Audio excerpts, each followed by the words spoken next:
Good afternoon. My name is Nathan Stelter, President at the Stelter Company. Thank you for joining us for this encore webinar today, Strategies to Leverage Donor-Advised Fund Philanthropy. Yes, we're excited to have over 1,000 people register for this last week, and I think we were close to 800 for today. Who knew donor-advised funds were so interesting? Actually, I do think it's largely because of our great presenter, Claire Axelrad, today, and I really do appreciate her agreeing to host an additional webinar. This is a great topic and very timely, and she's got, having seen it last week, some terrific information to share. I'll get back to introducing Claire in just a quick minute, but before I do, I just wanted to say a couple words about the webinar series. As most of you are very aware, as industry leader in this space and plan giving marketing, Stelter is committed to providing innovative solutions and education for the industry, and always happy to host these complimentary webinars today. This one is actually our 10th of the 2020 curriculum.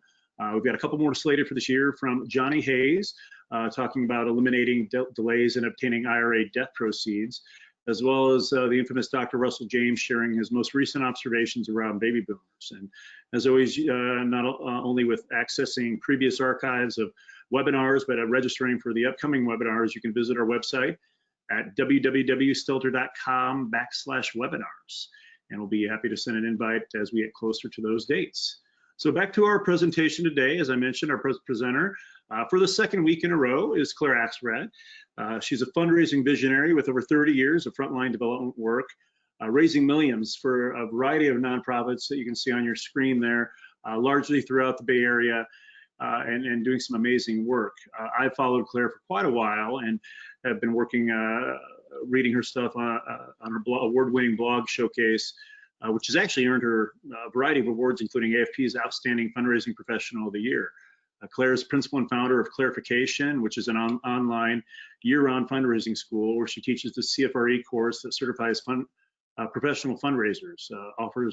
She also offers her own Winning Major Gifts course and is chief fundraising coach for Boomerang, and a regular contributor to Candid, Guidestar, Nonprofit Pro, and Network for Good. We're really honored to have her today, and I hope many of you will sign up for a clarification after this. But without much further ado, I will hand it on to Claire. Thank you, Claire. Thank you so much. I really appreciate that introduction. I appreciate you inviting me to do this. And just before we get started, I did want to mention about the questions.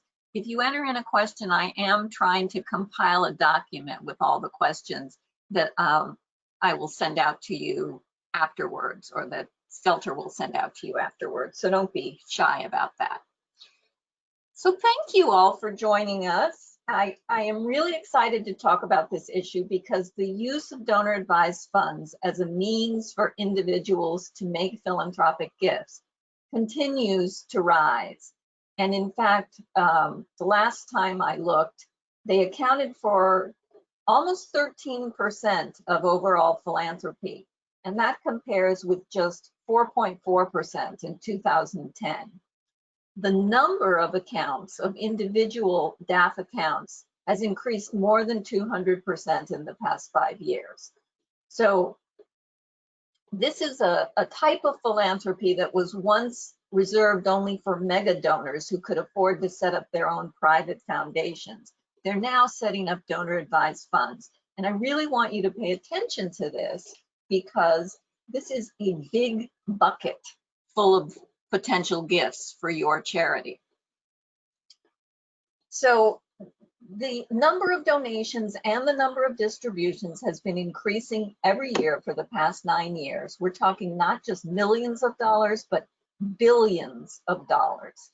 And the past 4 months have been extreme. March, April, May, June, the volume of grants, as reported by the National Philanthropic Trust, has increased an average of 69%, and the dollar value has increased an average of 159%, compared with the same time period last year. These increases, though, in distributions from DAFs were being seen even before the current crisis, some of them attributable to changes in the tax law in 2017, which we'll talk about a little bit later.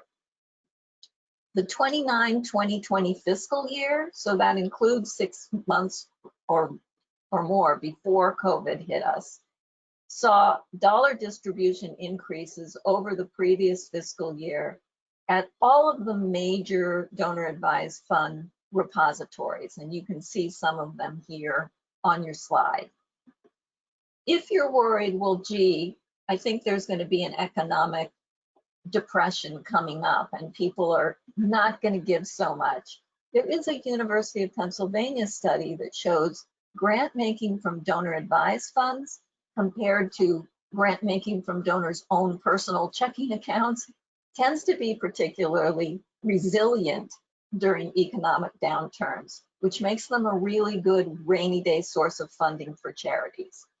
And I feel that too few charities are paying attention to this, which is why I felt it was imperative to help you understand better how they work and how they might be of benefit to your charity.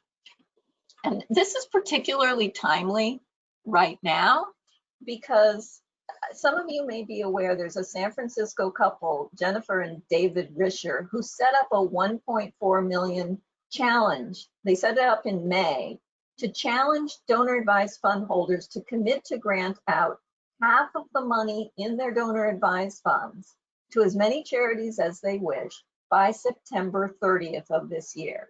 And they're entering all the charities who've received any grants from these DAFs into 2 random drawings. One of them was held July 15th already, too late for that one, but the other one will be held September 30. And they're going to match gifts up to $10,000 per organization. 8 organizations are going to get $25,000. So they've made, in May, June, there were lots of DAF grants made that were related, that were COVID related to food banks and shelters and health organizations. In June and July, there were more to legal defense and racial and social justice organizations. And many of these gifts were, the majority were under $2,000. But so they're, you know, they're people who would give to your charity.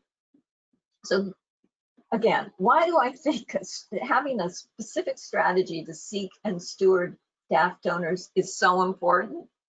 Let me try to explain by using an analogy to the game of Monopoly. So you know the free parking spot in Monopoly, which is where you get all the money that's been left there by others who've had to park it there when they were assessed fees and fines. Well, a donor advised fund is like that. It's money parked on the table. And today you're going to learn how to land intentionally on free parking. And we're going to talk about how a DAF is like a parking lot.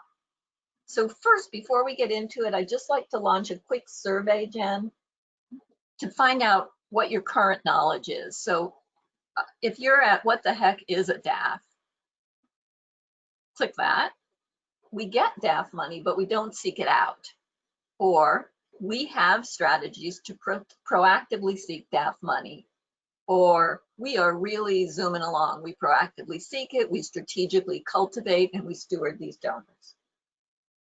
So, and Jen, if you could kind of let me know. Sure. Yeah, we have about 65% who voted so far, and it's going up. So people are still trying to make up their mind, I guess. We'll leave it open for a little bit longer. Don't be shy.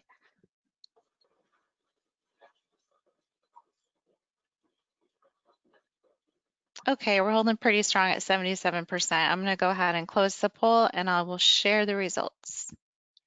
Okay, so only 6% at what the heck is a DAF. We get it, but we don't seek it out. That's the lion's share of you. Some of you have strategies to proactively seek it out, and about 10% are really zooming along. So maybe this will be a good review for you guys. And I do want to spend a little time on what the heck it is, especially for those 6%. But it's important to understand, kind of get inside the mind of a donor advised fund donor. So mostly we're doing this because there's money there and you don't want to leave it on the table, and because you want to offer the best service to your donors. And really no stone should be unturned in your quest for individual philanthropy. And yeah, you may be aware that the first DAFs were created in the 1930s, but there was no regulatory recognition of them until the Tax Reform Act of 1969. And then they didn't really start to grow until the 1990s. And today, they are philanthropy's fastest growing vehicles. And the largest concentration of foundation money, what used to maybe go into a private foundation, is now in corporate donor advised funds like Fidelity, Vanguard, Schwab, all formed as 501c3s. So they're not foundations at this point, they're spin-offs. And they're in community foundations, and they're in some other 501c3s who've started their own DAF programs. So there's just lots of money on the table. And then once you get this money, you want to steward these donors really well. So today we're going to look at what a DAF is not, who DAF donors are, and some of their common characteristics, 3 best ways to serve DAF donors, and then 9 strategies to attract and leverage DAF philanthropy. Okay, so what is it? It's more or less a personal charitable savings account, and it's established by the donor with the sole purpose of supporting charities. So they've made the decision to be philanthropic. They've not yet decided which charity will be the recipient of their largesse. So the DAF acts as a sort of parking lot. So why might they want a parking lot? Here's 4 primary reasons. 1, they have a windfall. They want to use it for charity, but it's maybe more than they want to give to any one charity this year. So they can make an irrevocable contribution to their fund now and get all their tax benefits this year. And they don't have to go through the time and expense of setting up a foundation, which tends to require a larger investment, costly startup, and maintenance costs. Plus, if they give to a foundation, they can only deduct up to 30% of their adjusted gross income versus generally 60% to a public charity, which is what a donor advised fund is. And it happens that this year in the CARES Act, there was a provision that you can deduct up to 100% of adjusted gross income. I'm honestly not sure if that applies to a donor advised fund. I've been meaning to research that for you. But regardless, there is a low barrier to entry. And one of the biggest incentives for doing this is that they need a tax deduction this year. And since the passage of the Tax Act in 2017, you may be aware that fewer donors can itemize their deductions unless they reach an amount exceeding the standard deduction, which started out at $12,000 an individual and $24,000 a married couple, and it's been ratcheting up since then, adjusted for inflation. So if a donor has a windfall, they can easily exceed the limit. So if they want to do that, they could take a really big tax deduction this year by contributing to a donor advised fund, and then keep the money there, not make any donations next year if they want, but still have money that they could give out for philanthropic purposes. And this has been called bunching, getting the big deduction now, and then recommending distributions from their bunched money over the ensuing years where they don't make a big bunch gift. The other is wanting to avoid paying capital gains taxes. If they have appreciated assets like stocks or personal or real property, and they want the full benefit of the fair market value when making the gift, but they don't want to pay taxes on the growth. So let's say they have a beach house, they purchased it for $100,000, it's now appraised at $1 million. Were they to sell that beach house and pay taxes, they'd have to pay taxes on the $900,000 worth of appreciation. So they'd have a lot less money to give away. If they donate it, they get the deduction based on the full fair market value of the house, the full $1 million. And if your charity doesn't accept non-cash assets, DAFs generally will. So it's just good to know if you have somebody that's in that situation that you might suggest to them that they set up a donor advised fund, and then they could recommend a distribution from their DAF to your charity. Most DAFs accept real estate, but not all of them. They all accept stock, and the net proceeds from the sale go into the donor advised fund. And then they can recommend distributions over as many years as they wish. And just interestingly, Schwab Charitable reported that 64% of the contributions that they received in the last 4 months were non-cash assets, including stocks and privately held businesses. So the third reason a donor would set up a DAF is they want professional investment and advisory services. So they don't have to make investment decisions. That's left up to the donor advised fund sponsor.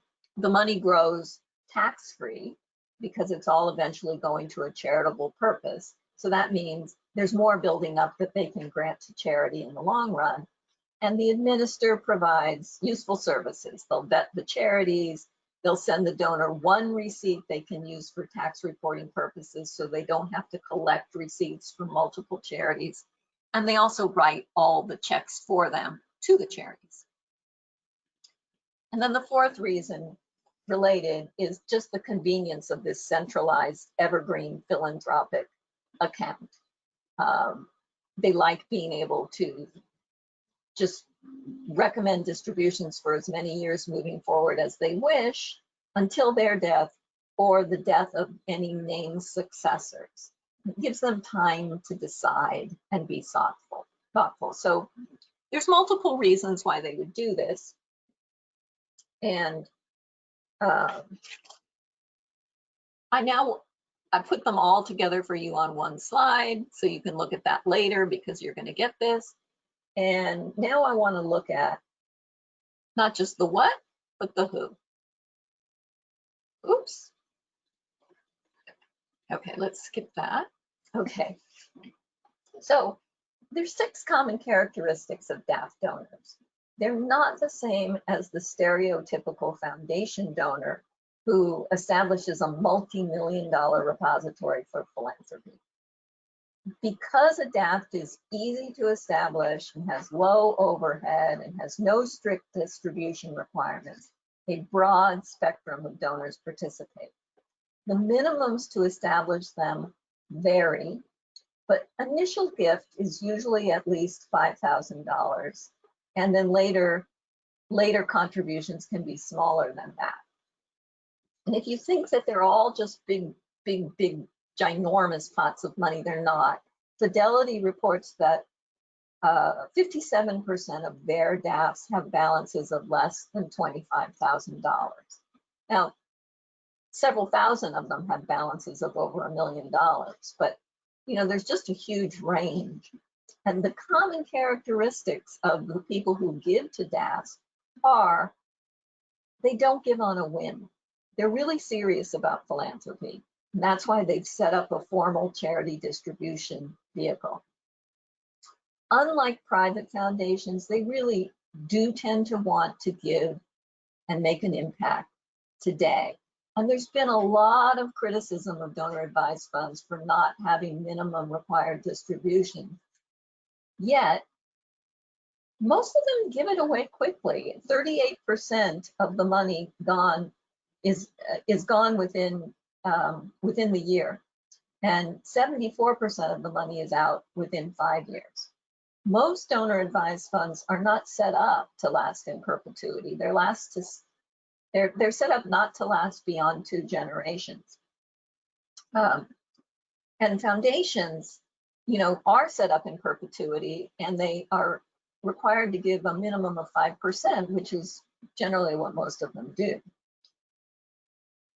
Nonprofits also report that the gifts they receive from donor advised funds tend to be larger than their typical contributions. For Vanguard Charitable, their average DAF gift is nearly $12,000. So I think Fidelity says their average gift is $4,200. The other thing about DAF donors is they tend to volunteer with the organizations to whom they make grants. So by doing this, they hear firsthand what your needs are, and they gain a real perspective on how to be part of the solution. And they have long-term thinking. They have a really thoughtful, organized approach to philanthropy, which means they really care about outcomes. So reporting to them on the effectiveness of their granting is really, really important. And they like to engage family members in decision-making. This is why a number of funds are set up to pass to succeeding generations. But even if they don't do this, they tend to sit down with their families annually to decide how they're going to give money away from their fund that year.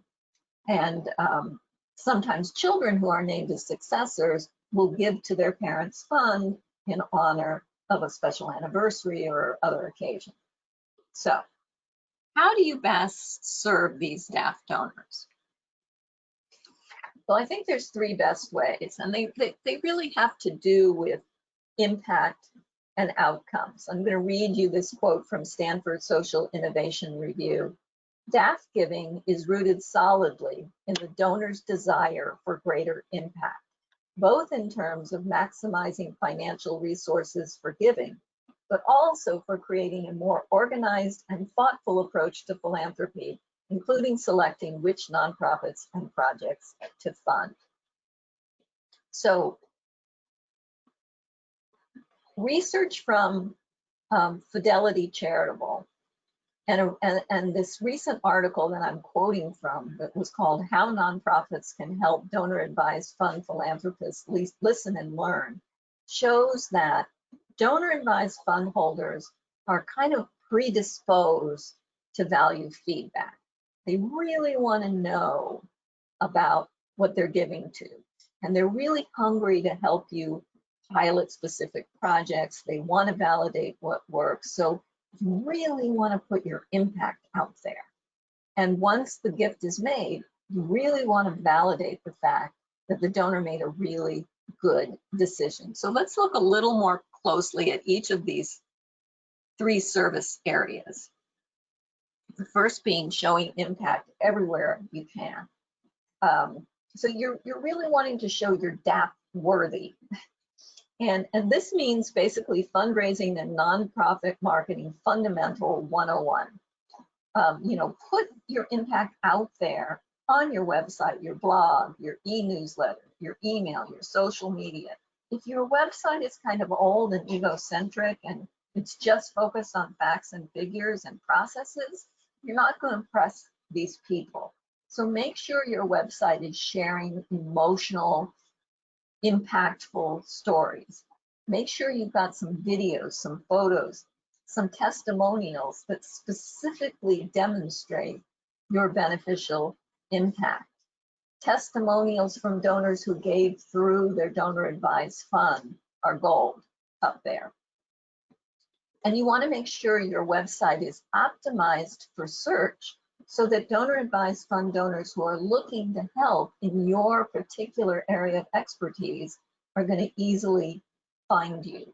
Because DAF donors are in pursuit of what works. If they want to know who is helping people on the border with issues of separation of children, or who is helping with COVID-19, or who is helping fight the fires in California, you want to be popping up so that people can find and direct their gift to you.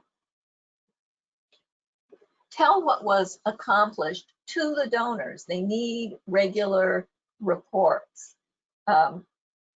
Apparently, the typical Fidelity giving account donor, for example, has a portfolio on average of 8 charities.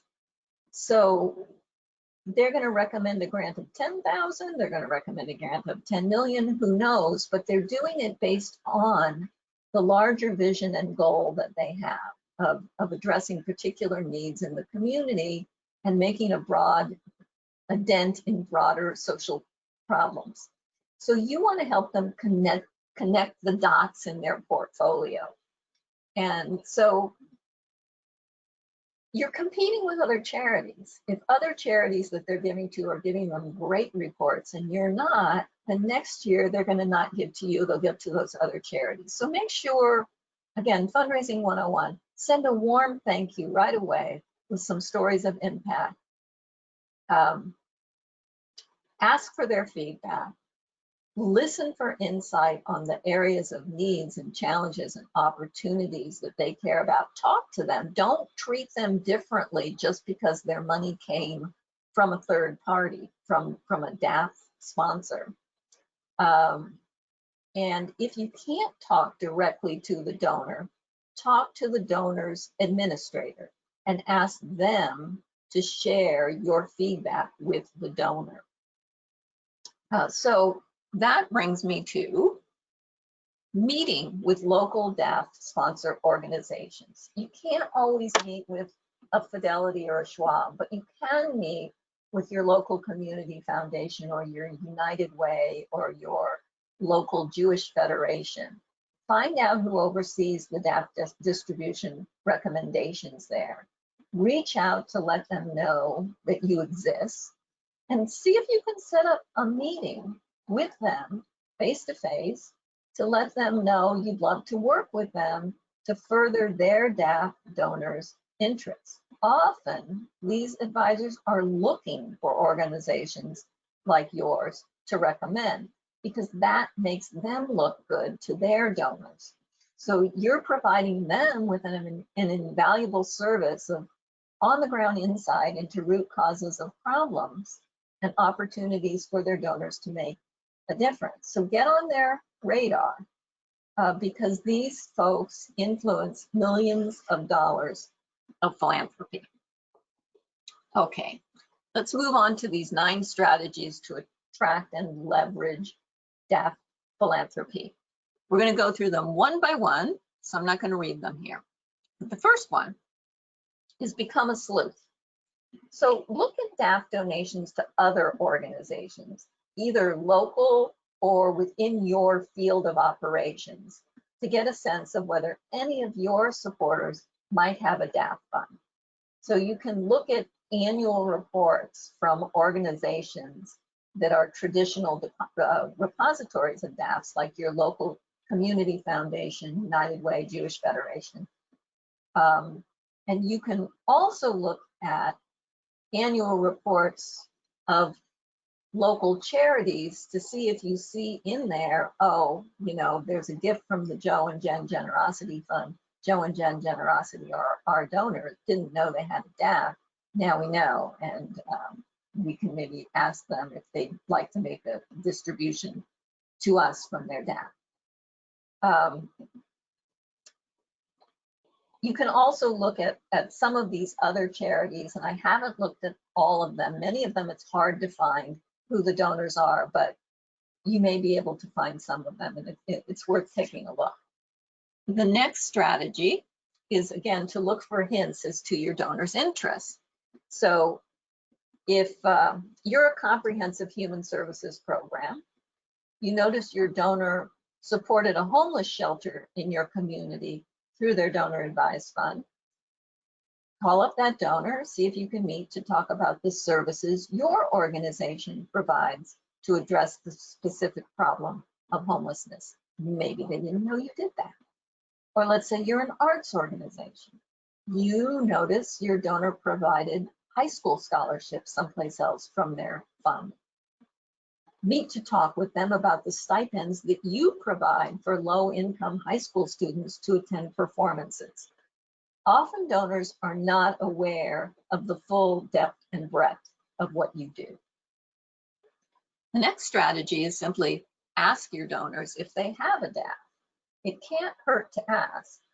And then you can say, hey, would you like to make a distribution to us from this fund? They've got money waiting to be distributed there. When you approach them for a gift this year, maybe they'll say, oh, this is not a bad year, but they might have forgotten that they have this sort of burning pocket of money there in the DAF, and that's a really painless way for them to give, and you might end up with a larger gift than you'd otherwise have received just because you gave them a reminder. The next way, more clue following, is that when you receive a gift recommended from a donor advised fund, try to ascertain the donor's identity so you can steward them appropriately. So you know checks are not coming directly from the donor, but from the sponsoring organization. Some DAF grants may not include the donor's full name and contact information, but you can generally figure it out. Contrary to what you might think, most DAF donors do not choose to remain anonymous. Vanguard reports only 5% of their donors choose to remain anonymous. So simply by examining the accompanying paperwork that comes with the check, you can often get the answer. Again, like I said, if it comes from the Gen Generosity Fund and Gen Generosity is your donor, that's a really good clue. Make sure that if your gifts come into your accounting office first, that they don't separate the paperwork from the check before they give it to you, because the paperwork is what's going to give you your clues.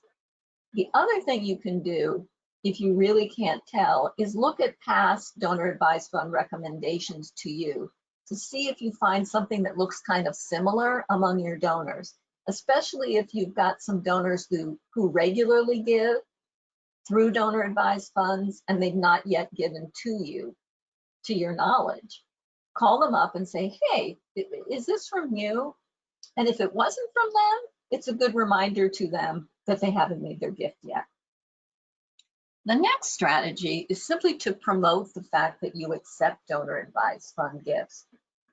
Donors know what you tell them, and people have a really funny way of making assumptions. And if you don't tell them you accept gifts from donor advised funds, or for that matter, gifts from IRAs or bequests from wills or trusts, folks just won't think of you when it comes to making those types of philanthropic distributions. So you want to include all this information prominently in all your fundraising and marketing materials to just encourage donors to give to you from their donor advised funds. So here on the left, we have an example from the International Rescue Committee.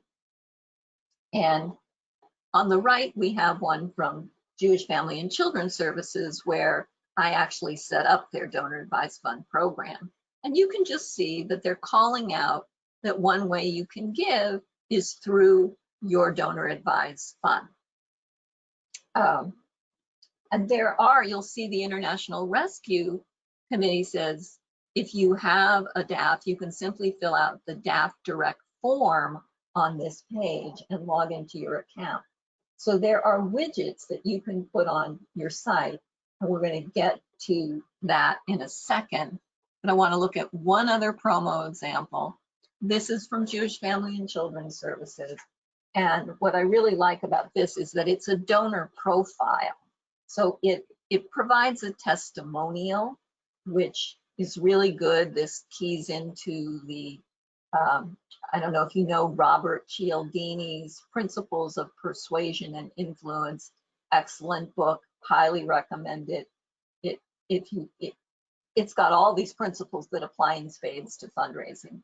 And this one is social proof. That's one of the 6 principles. And it's basically people follow other people. So if they see that someone they know or someone that's like them did this, they think, oh, maybe that's a good thing for me to do too. You can see how organizations use testimonials by just searching yourself. Google universities and hospitals, because they tend to do a pretty good job of this, not always. And then there's 3 here up on the screen who I think do a good job. Next strategy is to provide comprehensive, up-to-date information to Guidestar, now Candid. Many donor advised fund sponsors will share the nonprofit profile information they find on Guidestar with their donors. And if they don't share it, they use it themselves to help their clients make more informed strategic decisions.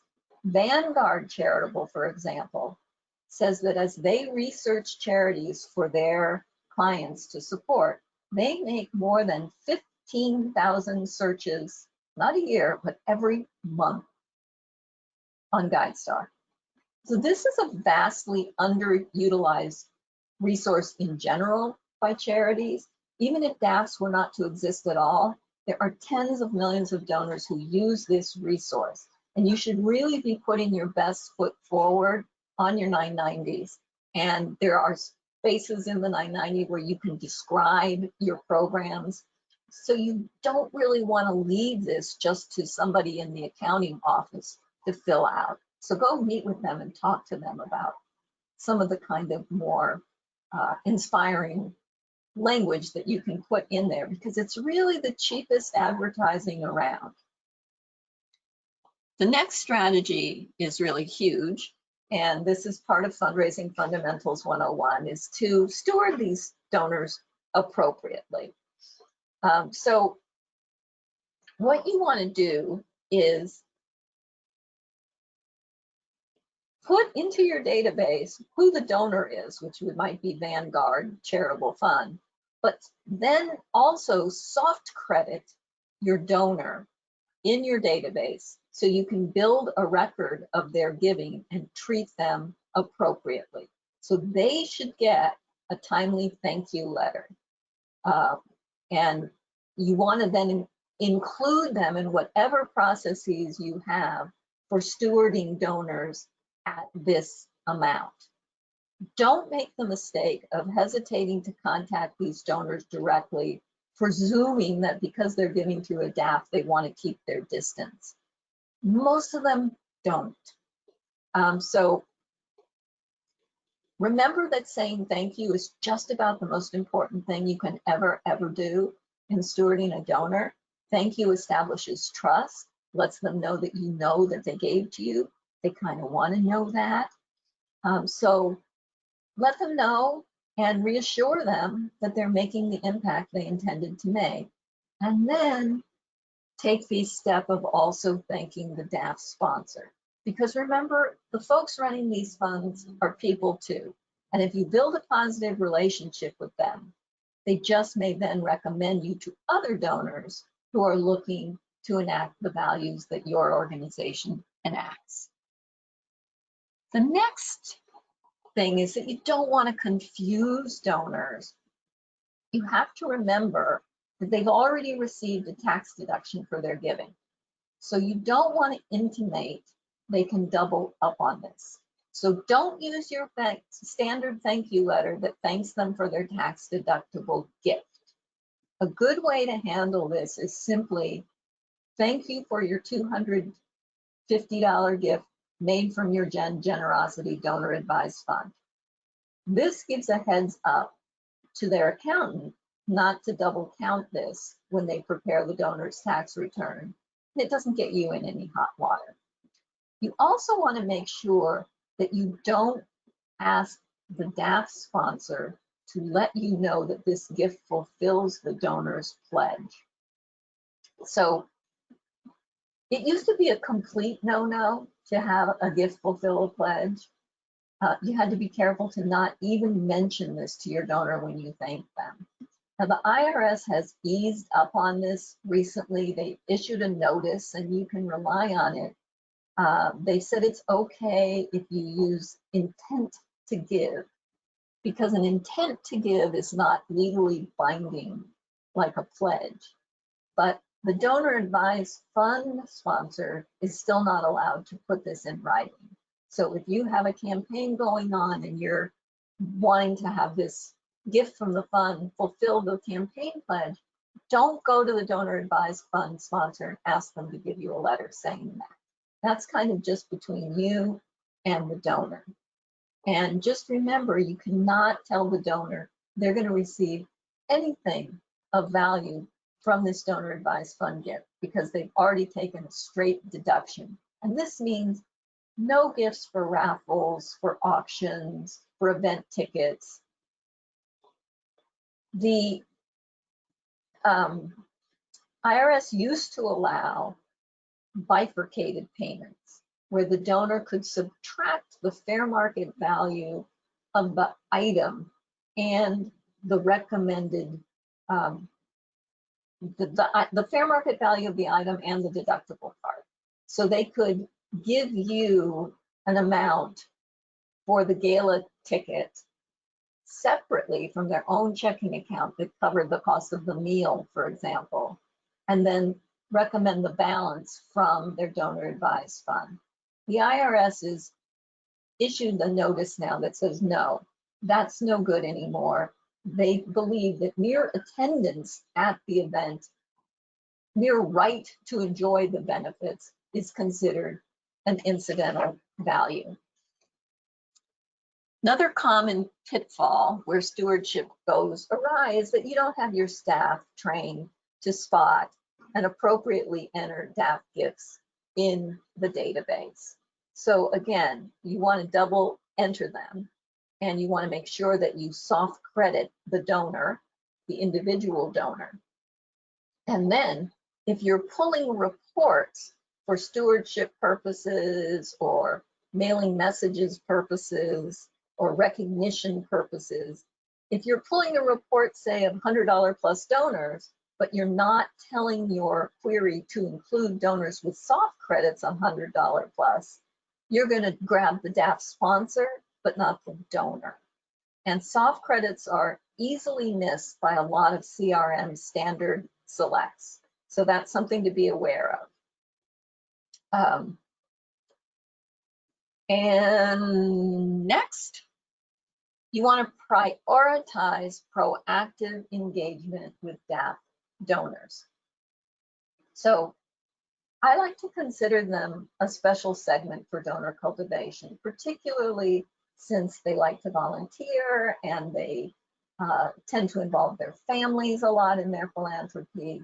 Like maybe I used to, when I worked at the food bank, I'd invite these donors in with their families to come package beans and rice. When I worked at Jewish Family and Children's Services, I would invite like grandparents with grandkids, parents with kids to come in and write cards that we would put in food packages on holidays. So it's just a way that helps these donors get more involved with you, learn more about your impact, because they are very thoughtful and serious about their philanthropy. You can also ask them not just to do direct service, but also to join committees. And you should, just as with any other donors, take a look at which of your DAF donors might be good prospects for making upgraded or major gifts, and include some of these folks in your major gift portfolios, and then go about the regular qualification process that you would with any other donor to ascertain whether they'd be open to building a deeper relationship with you. And finally, not least, last but not least, is make giving these donations really easy. So I pulled these examples. On the left is from the University of Washington. The right is Jewish Family and Children's Services in San Francisco. And what makes giving user-friendly? It's being able to see all the information that you need. And so, you know, on the left, there's all this information about how to make a donor advised fund, and the name of the fund, where your gift should be directed, and the description of the purpose, and you can browse through the funds here, click on the link. And so it really helps people to feel like, oh, you know, I'm in control of this. I can easily make a recommendation. Here, Jewish Family and Children's Services has a whole bunch of different questions that are frequently asked questions that just make it clear, you know, we know what we're doing here, and it's really easy. You can also devote, you know, a whole web page to donor advised fund giving, which is what St. Jude Children's Research Hospital does. And this is just coming off their Ways to Give menu, and you can see donor advised funds. I've highlighted that for you. It's just one thing that they can click on. And when you do click on that, you come to this, which gives you the option to learn more, or you could also write a check or call or email. The tax ID and all the relevant contact information is right there. And there is nothing else on the page competing for the donor's attention. And if the donor does decide, I still want to learn more, and they click on that red button, they go here, and there's a compelling photo, and there's a caption. And again, it gives you the option to learn more. And it takes you to this lovely page that makes it super easy to direct your gift from some of the primary DAF sponsor organizations from which St. Jude's receives grants. And again, it repeats all the contact and tax ID information should they want to write a check. And if none of these places are where they have their donor advised fund invested. So it used to be next to impossible to facilitate DAF giving this way, but today, most DAF donors do their giving from their funds online. So even if you're not a big player in the space and you're not going to want to customize links to all of these different funds, it still may pay to consider upping your online giving game by installing a widget. I mentioned that before. So there is the DAF Direct widget allows donors to log into their DAF accounts with institutions like Fidelity, Schwab, or BNY Mellon directly from your website to make a grant to you. It's free. There's no processing fees. And it kind of really helps provide a path to action for people. And the best thing to do is just put this DAF Direct widget everywhere you can think of where people might land if they're interested in donor advised funds. So put it in an email, put it on your landing pages, put it on your donation form. You really want donors to remember, oh yeah, I set up a donor advised fund. I need to do something with this money. Stelter also has a DAF giving widget, which all of their clients have access to right now. And Nathan tells me that starting after the first of the year, the general public will have access to that as well. The other thing that you can do is, since DAF Direct is limited to these three major charities, is that you can do what St. Jude's did and add some additional ones alongside, which is what you see the AARP Foundation has done right here, where they've added all these charities in red that have links that people can click on. And then they go directly to the donor advised fund site to their login page, and people can go right there, log in, and ask that fund to make a recommended distribution.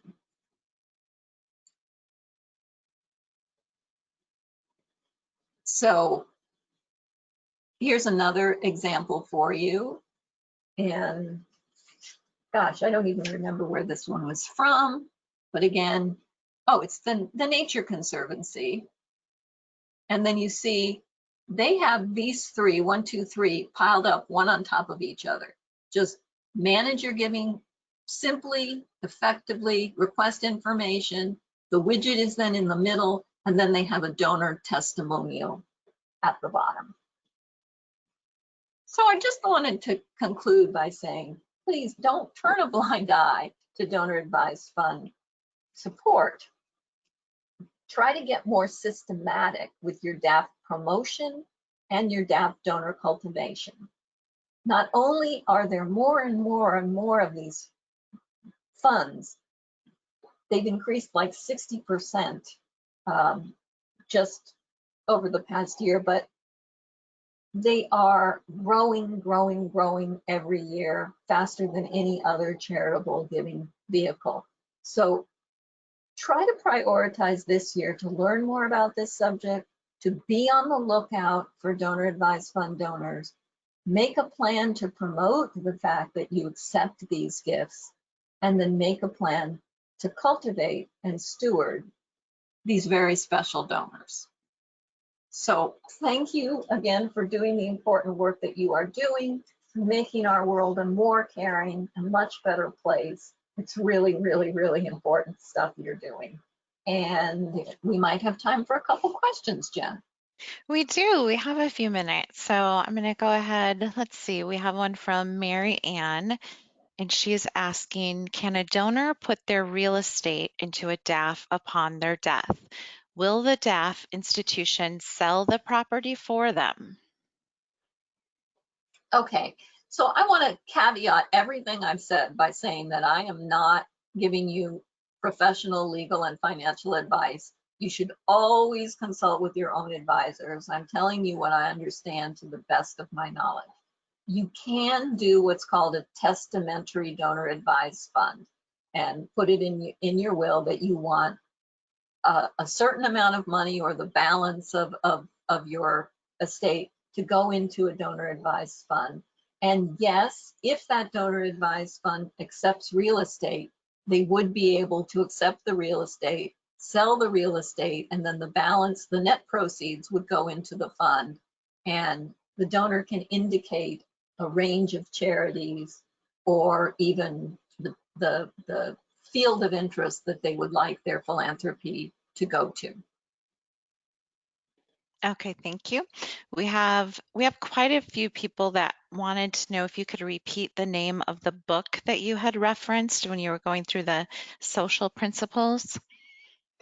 Oh, it's Cialdini, Cialdini. I think it's called Persuasion, or it's called Principles of Persuasion, Principles of Influence. I should know this. I've read it like a billion times. But if you just Google Robert Cialdini, you'll find it instantly. Great. We also have quite a few people that are asking about the whole not using DAF for event sponsorships and wanting some advice. We have one woman who's saying, how much can we push back on not trying to use their DAF for event sponsorships? I've seen people look the other way so as not to anger the donor. So instead they say the organization is choosing to comp their table, but I feel very uncomfortable with that. Do you have any suggestions? Well, yeah, I mean, you really should say the IRS does not allow distributions from donor advised funds for events. The IRS does not allow distributions from donor advised funds for anything where it is considered that the donor is receiving something of more than incidental value.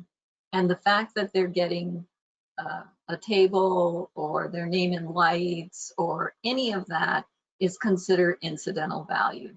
So, you know, they can make a gift that goes directly to a program. I had this question last week too, where people said, well, what if they waive the benefits? Like, what if they're joining a membership group, a gift society, and they say, well, we don't want any of the benefits. To that, I would say, thank them for their $1,500 gift. Do not thank them for their $1,500 gift that welcomes them into the Eureka Gold Society, because that intimates that they're getting benefits in return. So, you know, that's just a kind of letter of the law as far as I understand it. And if you really want to be kosher, you're not going to want to do that. Are they going to, you know, is the IRS going to come after you? Probably not. But would you want it in the news? That's kind of always my guideline, is if this were to appear on the front page of our local newspaper, how would I feel about it? Right, right.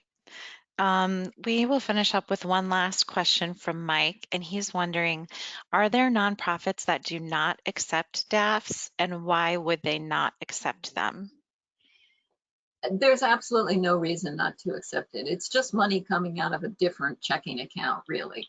So to my knowledge, there's nobody that doesn't. But the reason you want to promote that you do is because you're getting into the mindset of the donor.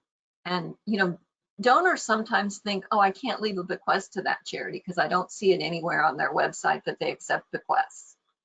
So it's just like, you just really want it out there to reassure people that you're set up to receive gifts of all types. Sure, totally makes sense. We are going to go ahead and close up now. Thank you guys for sending in your questions. I appreciate that. If you had other questions that you really wanted answered, Claire has offered her email address. It is on the screen now, claire@clarification.com. You can also reach out to Nathan or myself if you have questions about Stelter's products or services or our webinar program. And you can visit us at stelter.com.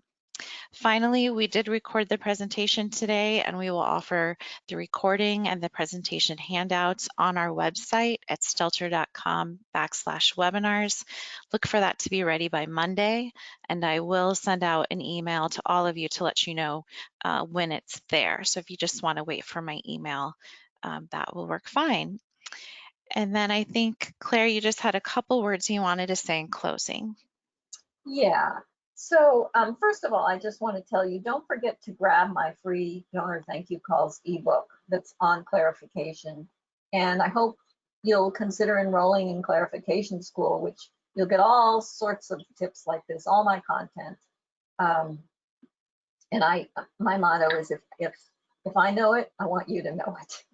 So I want to close with a quote from Maya Angelou, who said, I have found that among its other benefits, giving liberates the soul of the giver. What I would encourage you to do is to work with DAF donors and all donors to help liberate their souls. Thank them by name, recognize them, communicate with them, make giving to you easy and liberating so you take people to a joyful place that gives their lives greater meaning. Go forth and prosper. Thank you. Thanks so much, Claire. It's been a pleasure doing these webinars with you, and we appreciate you making them available to the industry 2 times. So thanks so much, and thank you everyone for joining us today. We hope that you enjoyed the webinar, and we will see you next month. Bye-bye.